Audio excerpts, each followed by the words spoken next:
साथियों, आप सभी का इस प्लेटफॉर्म पर स्वागत है। यहाँ पर हम लोग आगामी यूपी पीसीएस 2023 के लिए प्रैक्टिस सेट देख रहे हैं और यह जो प्रैक्टिस सेट हम लोग देख रहे हैं यह ध्येय आईएएस कोचिंग संस्था के द्वारा जो टेस्ट सीरीज कराई गई है उसका जो टेस्ट नंबर 2 है उसको यहाँ पर हम लोग देखेंगे और इस टेस्ट के शुरुआत के 75 क्वेश्चन को इस वीडियो में कवर करेंगे और नेक्स्ट 75 क्वेश्चन को हम लोग इस वीडियो के सेकंड पार्ट में कवर करेंगे। और ये सारे जो प्रश्न हैं ये आपके पीसीएस के अलावा आरओ, एआरओ या बीपीएससी या अन्य राज्य स्तरीय या जो अन्य कॉम्पिटिटिव एग्जाम होंगे उन सभी के लिए काफी महत्वपूर्ण है। तो चलिए प्रारंभ करते हैं। पहला प्रश्न है कि सूची 1 को सूची 2 में से सुमेलित करें तथा नीचे दिए गए कूट की सहायता से सही उत्तर चुनें। दो सूचियां दी गई हैं, एक तरफ पृथ्वी की उत्पत्ति से संबंधित सिद्धांत है और दूसरा है संबंधित विद्वान के बारे में हमें बताना है।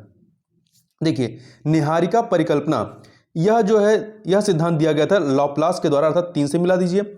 और वायव्य राशि परिकल्पना ये जो है आपका कांट के द्वारा दिया गया था तो 4 से मिला दीजिए।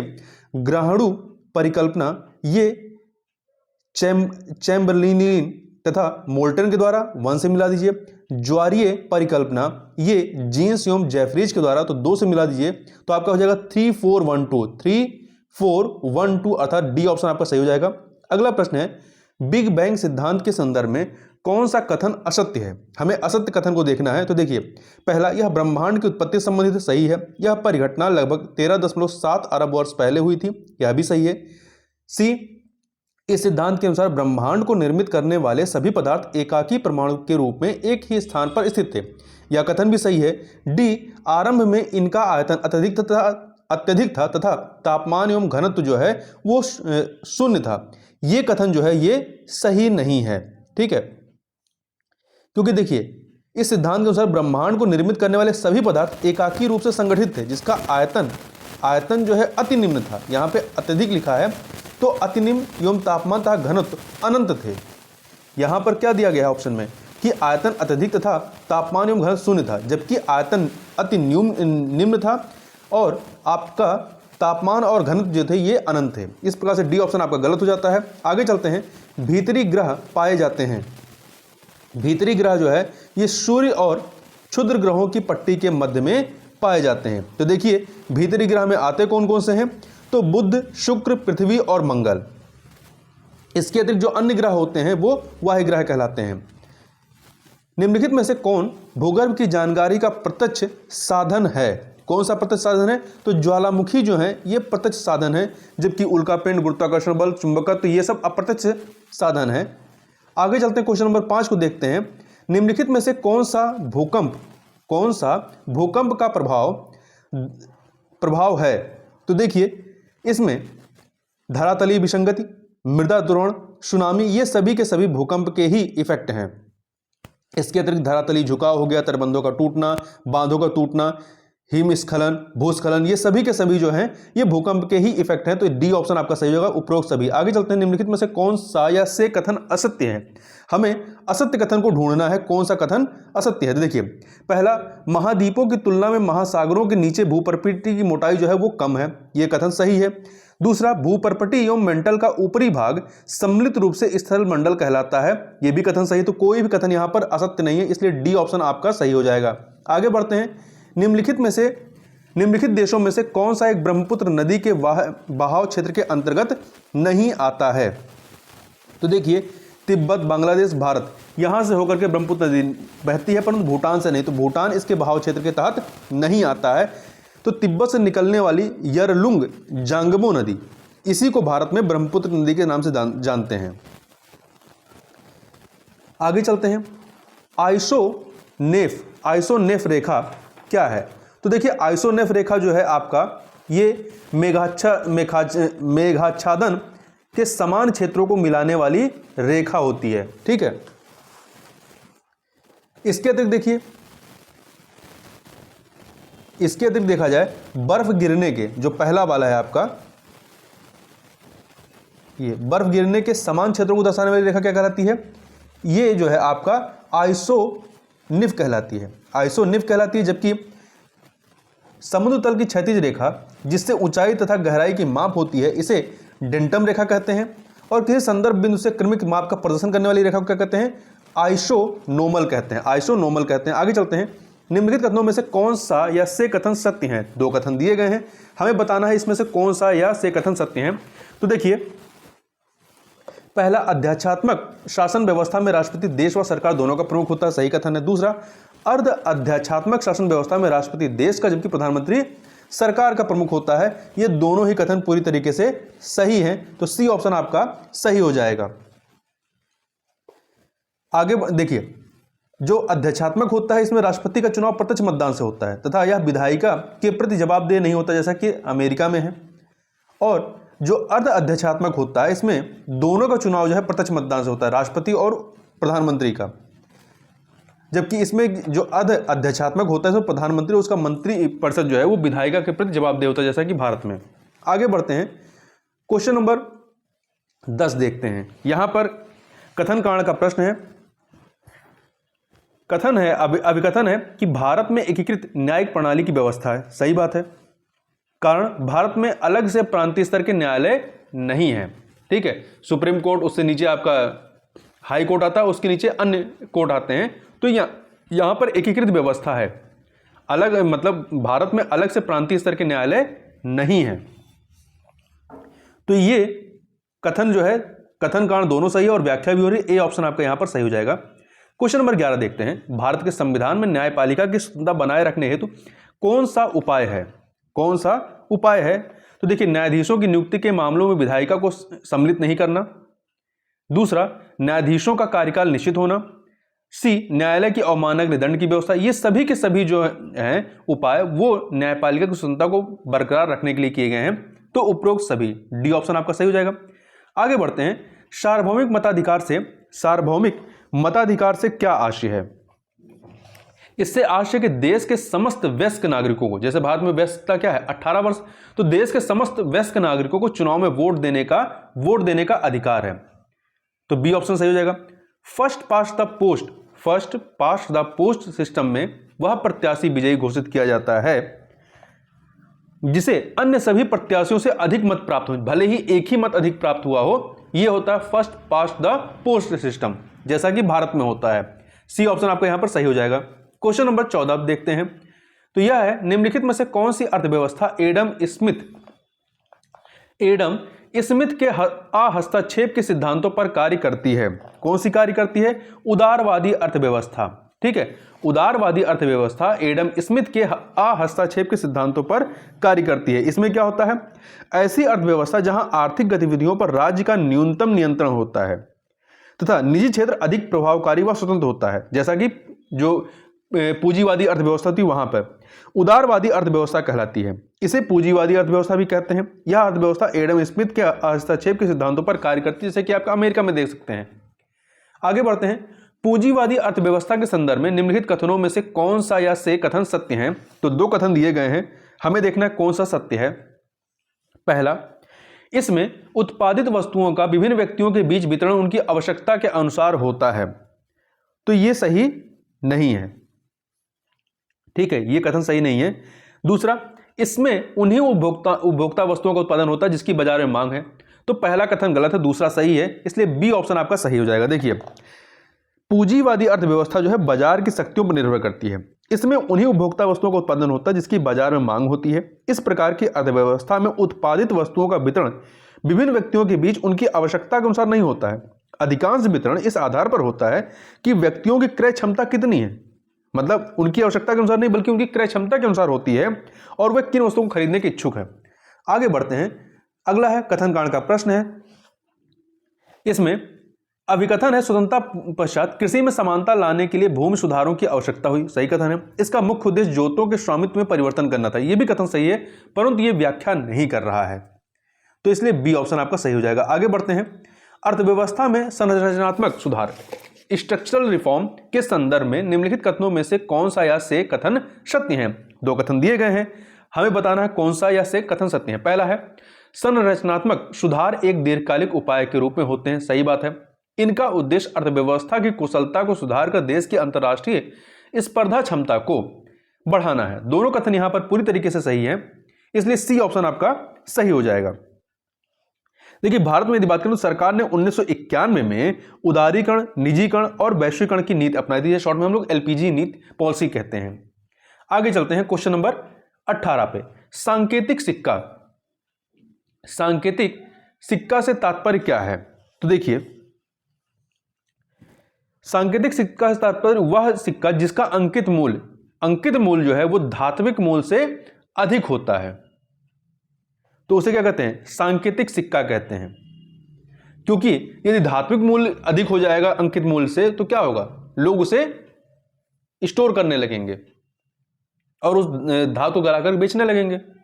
आगे चलते हैं क्वेश्चन नंबर 19। निम्नलिखित में से कौन से एक पारिस्थितिकी दबाव इकोलॉजिकल प्रेशर की इकाई है? कौन सी है? तो यह है आपकी बार है, ठीक है। जबकि जूल जो है वो कार्य या ऊर्जा की इकाई होती है। नॉट समुद्र में गति मापने की इकाई होती है। ओम जो होता है विद्युत प्रतिरोध की इकाई होती है। आगे बढ़ते हैं, निम्नलिखित पर विचार कीजिए। यहां पे 5 चीजें दी गई हैं, हमें बताना उपरोक्त में से कौन सा या से मानव पूंजी निर्माण के स्रोत हैं? शिक्षा में निवेश, कार्यस्थल प्रशिक्षण, स्वास्थ्य में निवेश, प्रवसन और सूचना, ये सभी के सभी हैं। तो इसलिए डी ऑप्शन आपका सही हो जाएगा, पूंजी निर्माण के स्रोत हैं। आगे बढ़ते हैं, नीचे 2 कथन दिए गए हैं, अभिकथन और कारण वाला प्रश्न है। तो इसमें देखिए, इसमें अभिकथन है कि चोलों के विषय में हमें उनके पूर्ववर्ती राजवंशों की अपेक्षा अधिक जानकारी प्राप्त होती है। सही कथन नहीं है। कारण चोल शासकों के इतिहासों द्वारा प्रतिदिन अपनी विजय गाथाओं को लिखवाया जाता था। यह कथन गलत है, ठीक है। पहला वाला सही है परंतु कारण इसका सही नहीं है। देखिए कारण क्या है? चोल साम्राज्य की स्थापना विजयालय ने की। राजराज और राजेंद्र प्रथम इस शासनकाल के 2 महान शासक होते हैं। राजराज और राजेंद्र प्रथम ने अनेक स्थानों पर शिव और विष्णु के मंदिर बनवाए।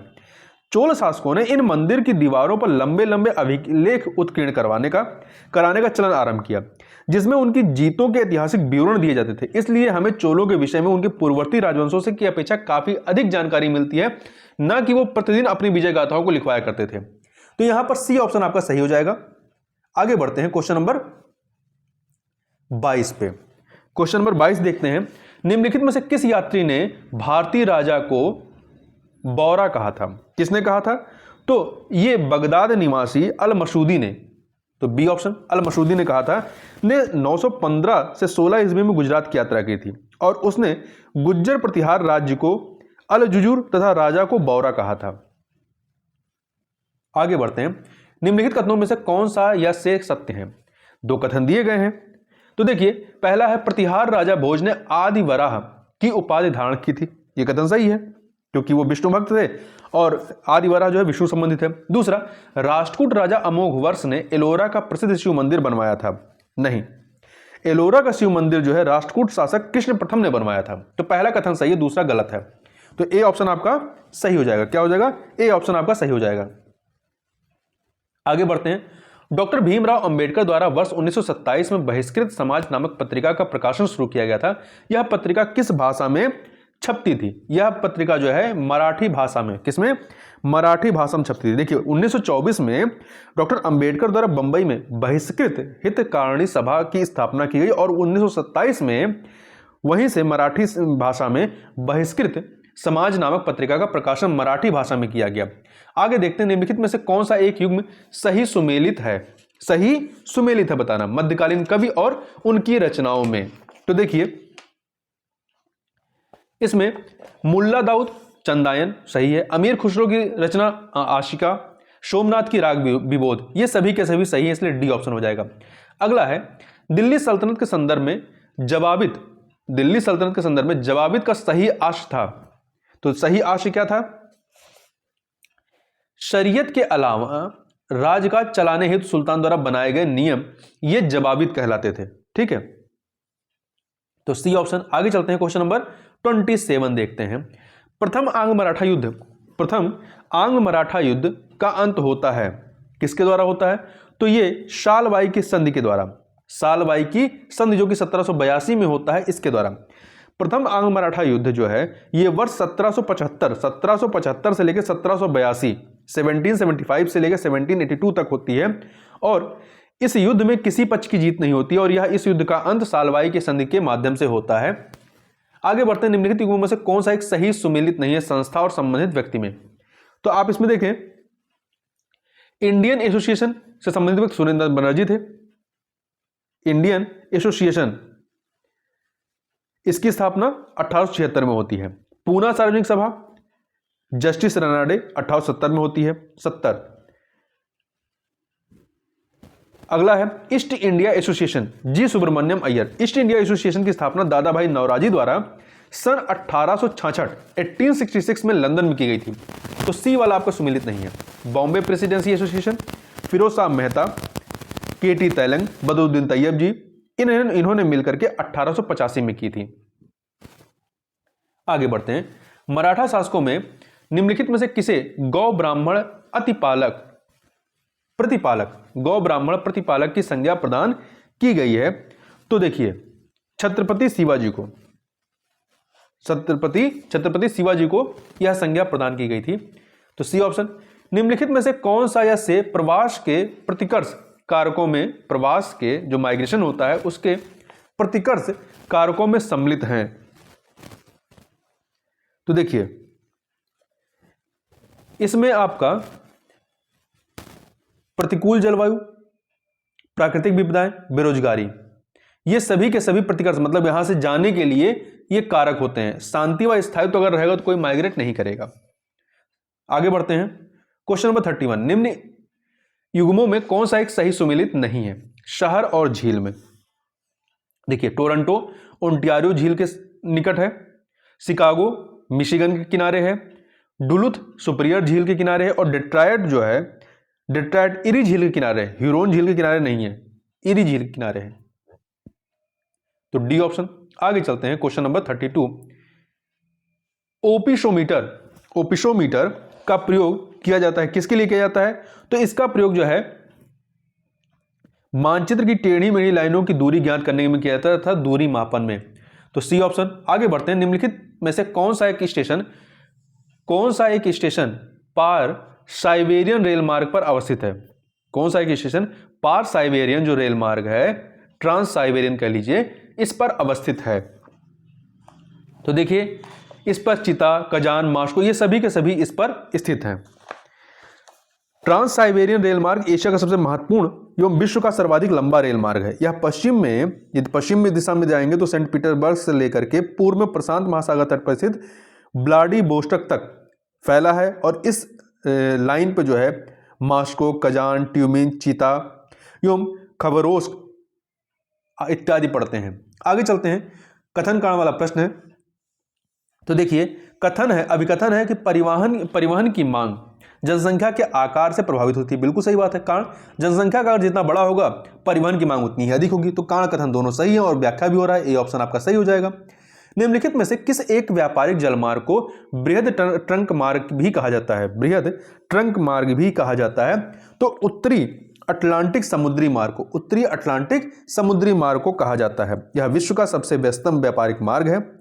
इसे ही बृहद ट्रंक मार्ग भी कहा जाता है। विश्व का 1/4 विदेशी व्यापार इसी मार्ग के द्वारा किया जाता है। आगे बढ़ते हैं। मैक्सिको की खाड़ी में स्थित तेल के कुओं से अमेरिका के उत्तर पूर्वी राज्यों में तेल के परिवहन हेतु किस एक पाइपलाइन का प्रयोग किया जाता है? तो विग इंच पाइपलाइन का प्रयोग किया जाता है। ए ऑप्शन आपका सही हो जाएगा। आगे चलते हैं। अगला प्रश्न है, क्षारीय भूमि सुधारक के रूप में प्रयुक्त होने वाला रसायन, क्षारीय भूमि सुधारक के रूप में प्रयुक्त होने वाला रसायन कौन सा है? तो ये आपका है कैल्शियम सल्फेट। कौन सा है? कैल्शियम सल्फेट है। कैल्शियम सल्फेट या जिप्सम कहते हैं। इसका फुल फॉर्म, इसका रासायनिक सूत्र क्या होता है? CaSO4 2H2O। ठीक है। क्षारीय मृदाओं में सोडियम की मात्रा अधिक होती है, जिससे पौधों की वृद्धि में बाधा पहुंचती है। इस प्रकार की भूमि में सुधार करने के लिए कैल्शियम सल्फेट या जिप्सम की आवश्यकता होती है, कैल्शियम सल्फेट। आगे बढ़ते हैं। निम्नलिखित में से कौन सा एक संगठन general agreement on trade and tariff के उत्तराधिकारी के रूप में कार्य करता है?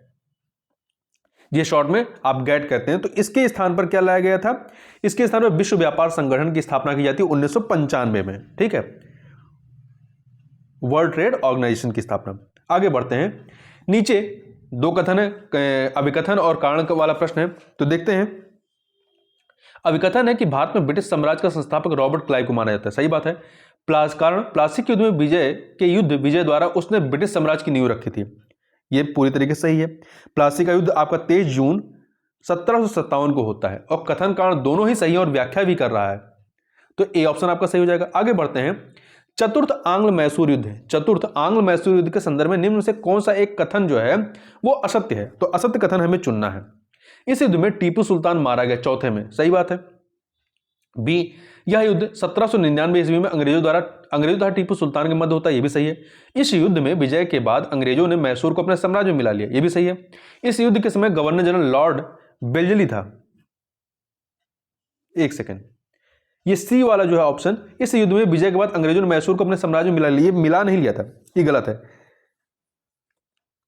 विजय के बाद क्या करते हैं, ये अंग्रेजों द्वारा मैसूर की गद्दी को पुराने अंडेयार वंश, जिसको टीपू के पिता ने हटा करके गद्दी ली थी हैदर अली ने, उसको फिर से उसके हाथों सौंप दी जाती है।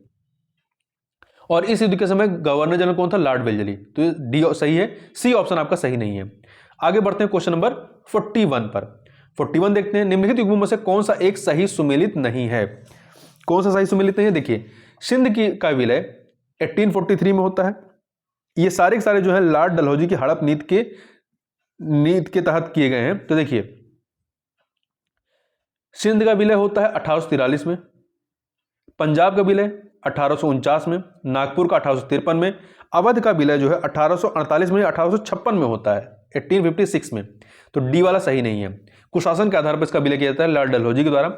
आगे देखते हैं, दो सूचियां दी गई हैं, संस्था और उसका स्थापना वर्ष, हमें इसे सुमेलित करना है। देखिए, आर्य समाज की स्थापना होती है 1875 में, तो 1 से मिला दीजिए, स्वामी दयानंद सरस्वती के द्वारा। वेद समाज की स्थापना 1864 में होती है, 2 से मिलाइए, केशव चंद्र सेन और श्री धरालू नायडू के द्वारा। प्रार्थना समाज की स्थापना होती है 1867 ईस्वी में, 3 से मिला दीजिए, किसके द्वारा, शिव नारायण अग्निहोत्री के द्वारा। देव समाज की स्थापना होती है 1887 के द्वारा, 4 से मिला दीजिए, आत्माराम पांडुरंग के द्वारा। 1 2 3 4 अर्थात ए ऑप्शन आपका सही हो जाएगा। आगे बढ़ते हैं, निम्नलिखित में से कौन एक महाभारत के तेलुगु अनुवादों के लिए विख्यात नहीं है। कौन नहीं है, तो देखिए, नैनन, टिक्कन, एररन ये है, परंतु कम्बन जो है, कम्बन इसके लिए विख्यात नहीं है। ठीक है, नन्नन, टिक्कन तथा एरन तेलुगु साहित्य में कवित्र के रूप में विख्यात है। 11वीं शताब्दी में महाभारत के तेलुगु अनुवाद का कार्य नन्नन ने प्रारंभ किया, जिसे क्रमशः टिक्कन तथा एरयन द्वारा 13वीं और 14वीं शताब्दी में पूरा किया गया। तो इसमें कम्बन नहीं आते हैं, ए ऑप्शन आपका सही नहीं है। अगला, कालक्रम के अनुसार निम्नलिखित घटनाओं में से कौन सी एक घटना पहले घटित होती है। इन चारों घटनाओं में पहले कौन सी होती है। देखिए, बाल गंगाधर तिलक की मृत्यु कब होती है, 1 अगस्त 1920 को। इनकी मृत्यु 1 अगस्त 1920 को होती है। भारतीय राष्ट्रीय कांग्रेस का अमृतसर अधिवेशन ये 1919 में होता है, 1919। रोलेट एक्ट का पास होना, रोलेट एक्ट का पास, देखिए, अधिवेशन जो होता है ये दिसंबर में होता है, ठीक है, दिसंबर में होता है। रोलेट एक्ट का पास होता है ये जो है आपका मार्च 1919 में होता है, मार्च 1919 में होता है। और जलियांवाला बाग नरसंहार कब होता है, ये 13 अप्रैल 1919 को होता है। तो इसमें सबसे पहले घटना कौन सी होगी, रोलेट एक्ट का विधेयक पास होना, जो कि मार्च 1919 में होती है। गांधी इरविन समझौता कब होती है, गांधी इरविन समझौता 5 मार्च 1931 को होती है, 5 मार्च 1931 को होती है। द्वितीय गोलमेज सम्मेलन के पूर्व महात्मा गांधी और तत्कालीन वायसराय लॉर्ड इरविन के मध्य एक राजनीतिक समझौता होता है, जिसे गांधी इरविन समझौता या इसे दिल्ली पैक्ट भी कहते हैं। आगे बढ़ते हैं, क्वेश्चन नंबर 46, निम्नलिखित कथनों में से कौन सा या से कथन सत्य है। 2 कथन दिए गए हैं। देखिए, ग्राम सभा स्थानीय नागरिकों की आम सभा होती है, सही बात है। ग्राम पंचायत ग्राम सभा से ऊपर होती है, दोनों ही कथन यहां पर सही है। ग्राम पंचायत ग्राम सभा से ऊपर होती है, तो यहां पर सी ऑप्शन आपका सही हो जाएगा। आगे बढ़ते हैं, निम्नलिखित में से कौन सा एक कार्य भारत के चुनाव आयोग द्वारा नहीं किया जाता है। मतदाता सूची का निर्माण तथा उनका रखरखाव किया जाता है। निर्वाचन क्षेत्रों की परिसीमन करना, यह भी किया जाता है। चुनाव की अधिसूचना जारी करना, चुनाव की अधिसूचना जारी करना, देखिए, इसके अतिरिक्त आचार संहिता का निर्माण यह भी करता है। पर चुनाव की अधिसूचना जारी करने का कार्य जो है कौन करता है, इसको थोड़ा देख लेते हैं। सामान्यतः प्रत्येक 5 वर्ष बाद निर्वाचन की प्रक्रिया की अधिसूचना संसद के मामलों में राष्ट्रपति द्वारा तथा राज्य विधानसभा के मामले में राज्यपाल द्वारा जारी किया जाता है, न कि चुनाव आयोग के द्वारा। इसलिए सी ऑप्शन आपका सही नहीं है। राज्य विधान परिषद में विधानसभा की कुल सदस्य संख्या के 1/3 सदस्य रहते हैं। राज्य विधान परिषद में विधानसभा की कुल सदस्य संख्या के 1/3 सदस्य रहते हैं, लेकिन उनकी संख्या किससे कम नहीं हो सकती है? उनकी संख्या 40 से कम नहीं हो सकती राज्य विधान परिषद में। ठीक है। राष्ट्रपति कानूनी मामलों में भारत सरकार को सलाह देने हेतु महान्यायवादी के पद पर किसी ऐसे व्यक्ति की नियुक्ति करता है जिसके पास कैसी योग्यता होनी चाहिए? उच्चतम न्यायालय का न्यायाधीश बनने की योग्यता होनी चाहिए। तो बी ऑप्शन। आगे बढ़ते हैं। कवक के संदर्भ में निम्नलिखित कथनों पर विचार कीजिए। 2 कथन दिए गए हैं। कवक अपना भोजन मृत एवं अपघटित जैव पदार्थों से प्राप्त करता है, सही बात है। कवक में क्लोरोफिल पाया जाता है, यह कथन गलत है। तो पहला कथन सही है, दूसरा कथन गलत है। तो ए ऑप्शन आपका सही हो जाएगा। आगे बढ़ते हैं। क्वेश्चन नंबर 51 को देखते हैं। क्वेश्चन नंबर 51 देखते हैं।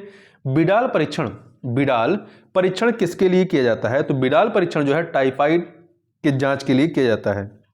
टाइफाइड एक जीवाणु जनित रोग है, बैक्टीरिया से होने वाला, जो सालामोनेला एंटेरिका सारा टाइप बैक्टीरिया द्वारा होता है। आगे बढ़ते हैं। नीचे अगले प्रश्न में अभिकथन और कारण वाला प्रश्न है, तो देखते हैं। अभिकथन है, सर्दियों में ऊनी वस्त्र हमारे शरीर को गर्म रखते हैं, कारण ऊन जो होता है उष्मारोधी होते हैं, तथा इसके रेशों के बीच में वायु फंसी रहती है। तो कथन और कारण सही है और व्याख्या भी हो रही है। ए ऑप्शन आपका सही हो जाएगा। आगे बढ़ते हैं। विकिरण द्वारा, रेडिएशन द्वारा उष्मा के स्थानांतरण के लिए किस माध्यम की आवश्यकता होती है? किसी भी माध्यम की आवश्यकता नहीं होती है, जबकि चालन और संवहन के लिए माध्यम की आवश्यकता होती है। आगे चलते हैं। 2 सूचियां दी गई हैं, इन्हें हमें सुमेलित करना है। तो देखिए, आपका जाइलम ये क्या करता है? जल का परिवहन करता है, 2 से मिलाइए। मूल रोम क्या करते हैं? ये जल का अवशोषण करते हैं, 1 से मिलाइए। फ्लोएम भोजन का परिवहन करता है, 4 से मिलाइए। रंध्र वाष्पोत्सर्जन करते हैं, 3 से मिलाइए। 2143 बी ऑप्शन आपका सही हो जाएगा। आगे बढ़ते हैं अगले प्रश्न में। क्वेश्चन नंबर 55 देखते हैं। मानव गुर्दे में पथरी का मुख्य घटक है। मानव गुर्दे में पथरी का मुख्य घटक जो है वो कैल्शियम ऑक्जेलेट होता है। क्या होता है? कैल्शियम ऑक्जेलेट होता है, जिसका फॉर्मूला क्या होता है या रासायनिक सूत्र क्या होता है? CaC2O4 या CaCOO2 होता है। आगे बढ़ते हैं। निम्नलिखित युग्मों में से कौन सा एक बेमेल है विटामिन और उसकी कमी से होने वाले रोग में? तो देखिए, विटामिन B6 से क्या होता है? चर्म रोग हो जाता है। विटामिन B12 से रुधिर क्षीणता, विटामिन ई से जनन शक्ति में कमी, विटामिन ए से स्कर्वी रोग नहीं, विटामिन सी जिसका रासायनिक नाम एस्कॉर्बिक एसिड होता है, इसकी कमी से स्कर्वी रोग होता है, ना कि विटामिन ए की कमी से। तो डी वाला। कायिक प्रवर्धन किस प्रकार के जनन का उदाहरण है? कायिक प्रवर्धन जो है ये अलैंगिक जनन का, किसका है? अलैंगिक जनन का उदाहरण है, असेक्सुअल रिप्रोडक्शन का, जिसमें पादप के मूल, तने, पत्ती अथवा कली जैसे किसी कायिक अंग द्वारा नया पादप प्राप्त किया जाता है। चूंकि जनन पादप के कायिक भागों में होता है तो इसे कायिक प्रवर्धन कहते हैं। उत्तल लेंस उस पर पड़ने वाले प्रकाश को क्या करता है? उत्तल लेंस या इसे इंग्लिश में कॉन्वेक्स लेंस कहते हैं। यह क्या करता है? ये इस पर पड़ने वाले प्रकाश को अभिसारित करता है। ठीक है, ये अभिसारित मतलब अंदर की ओर क्या करता है? कन्वर्ज कर देता है, मोड़ देता है। अभिसारित अर्थात कन्वर्ज कर देता है।